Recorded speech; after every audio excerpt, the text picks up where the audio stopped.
This thing with Jax is getting serious, isn't it? Yes. And it scares me to death. Why would that scare you? Because I never thought that I would love anyone after loving you.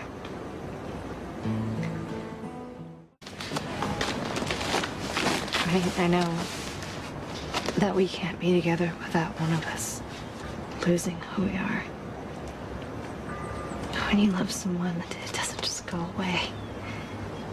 I know, it doesn't. There's like this deep feeling just gnawing at your heart. And sometimes I bury it, but it always comes back.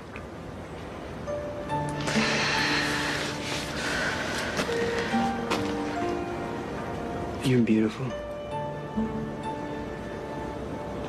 And,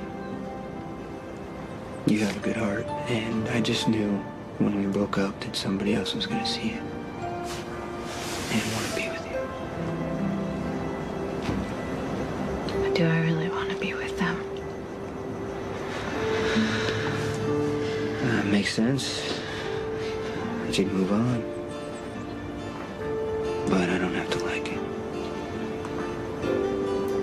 That's how I feel about you and Sam. Mike? Hey, Sam. How you feeling?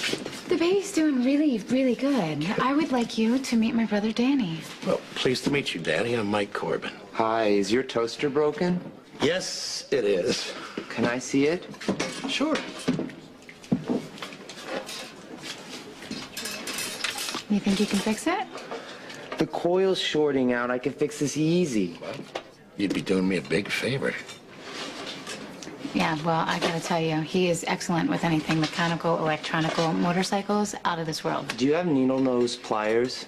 Yes, in the kitchen, blue drawer on the right. I'll be right back. Okay.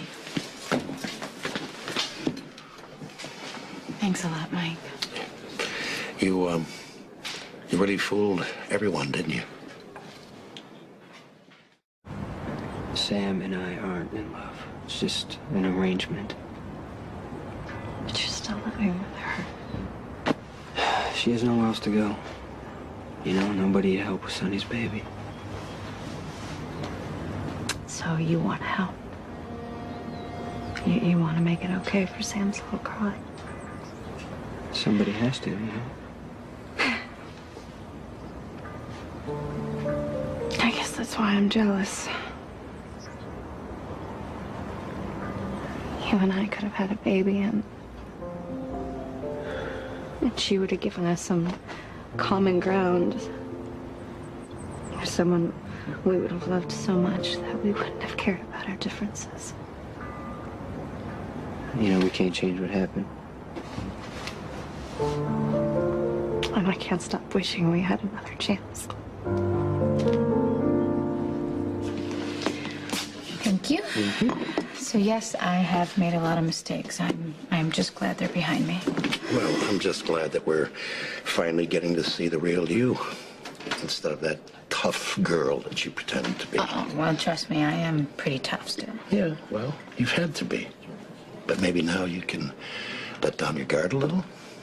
Well, yeah, I mean, I want to. But just so I could be a better mother to your granddaughter, at least. I am so looking forward to spoiling her.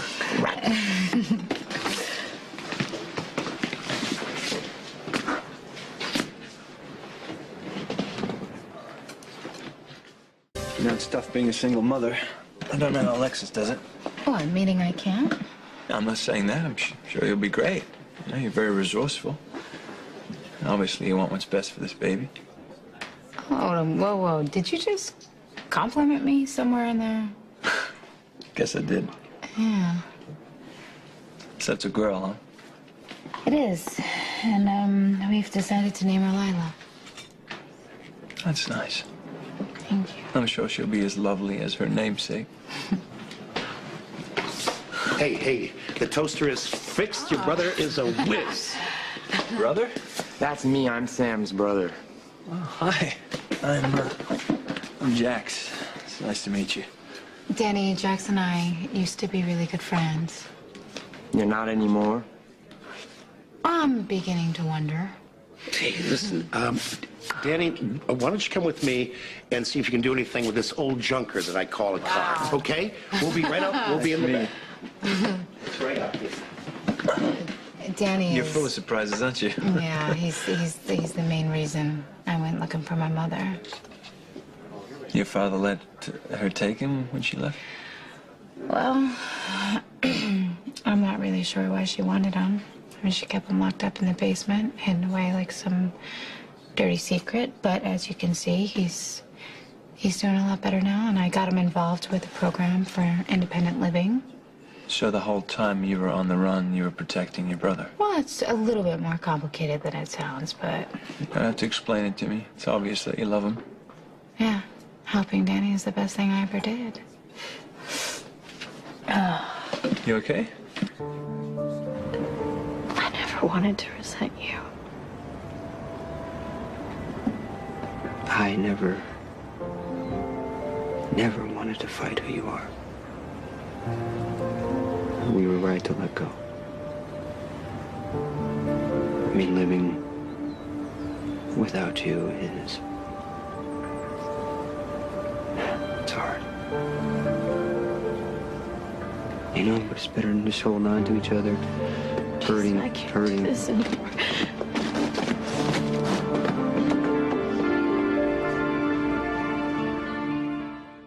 Thank you so much for getting Danny a ride home. Well, you didn't give me much choice. But you were going to have the baby right there at Kelly's if I didn't take your brother back to the motorcycle shop. Yeah, I just didn't want him to worry, that's all. It's okay to scare me half to death, huh? Look, I understand that you want to keep the truth from Danny, but why don't you let me take you to the emergency room? I'm fine. How can you be so sure? This is Well, your first pregnancy. Listen, for one thing, pain is gone. And another thing, my doctor told me that I have something called Braxton Hicks contractions. And it's sort of like my muscles are practicing, getting ready for labor. And she said not to worry. You seem really calm about this. Well, it's probably the only aspect of this pregnancy I actually feel like I have under control. I don't want to intrude, but... Just friends. I'm sorry? You were just gonna ask what's really going on with me and Jason, weren't you? Yes, I was. Yes, you were. Just friends. I've never had any romantic interest in him. Not that he's not attractive and... And he's not attracted to you anyway. Jax, I happen to be in love with someone else. I'm just telling you that Jason and I are not a couple. He's still in love with Courtney. So if you are in love with her, I think Are you found a assuming heart. that if Jason wants Courtney back, then she would go? Yeah, in a heartbeat. Well, that might be true. If he asked her now, 6 months from now, I seriously doubt it. Why? Because 6 months from now, Courtney's gonna be in love with you? I bring out the best in Courtney. Jason does the opposite. As much as I loathe the man, I'm sure he doesn't enjoy bringing her to tears. So he feels guilty. She overcompensates, and whatever love they have left gets buried under remorse and endless misunderstandings. Meanwhile, you and Courtney understand each other perfectly. It's pretty straightforward at this point. I bet her $10 million that I could seduce her in 3 months. Oh my God, you are so gonna lose. You're absolutely right. Yeah. But when I do, I'm going to win. Because Courtney's going to realize that she wants to be with me. And Jason taught her to equate love with misery.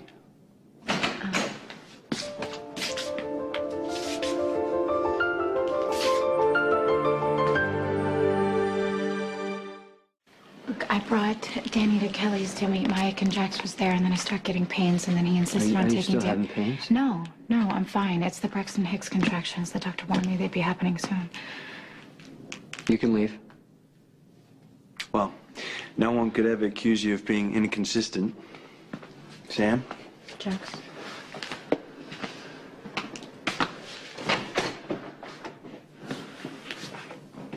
Jason, I didn't want Danny to worry. I'm sorry. I was having You the don't pains. have to explain.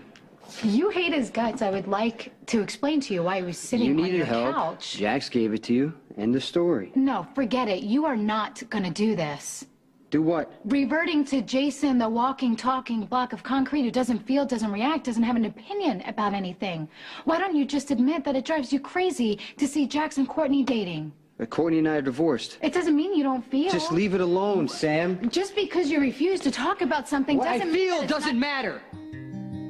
If I love Courtney, if I don't love Courtney, how it all could have been different, it does not matter.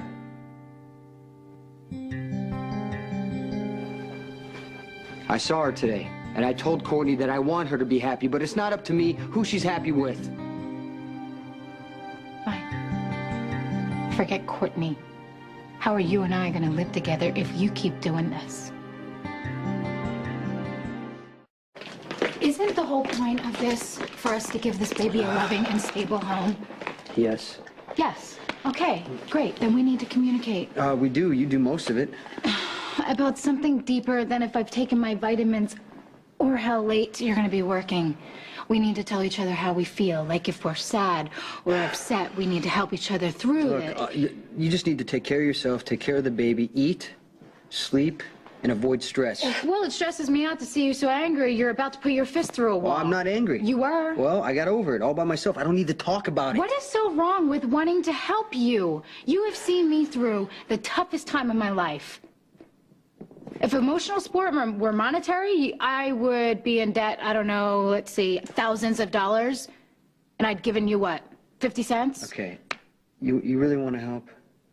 Just stop asking how I feel. You want to talk about something? Let's talk about the baby. Or the weather, or nothing. Fine, fine. You win. For today. Because the weather's good, the baby's good. And no, I haven't eaten lunch yet. Why didn't you tell me? I would have made you something. I will do it. I'm gonna take off my shoes. I'm gonna be barefoot, pregnant, in the kitchen. Exactly the way you like your women.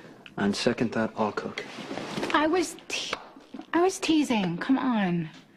I know. Okay, well then a good way to show that you get a joke is to smile. Or something. Laugh. Now, I'm serious, Jason.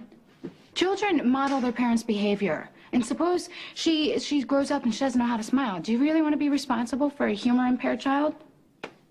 No, I don't think so. You need practice. Lots of practice.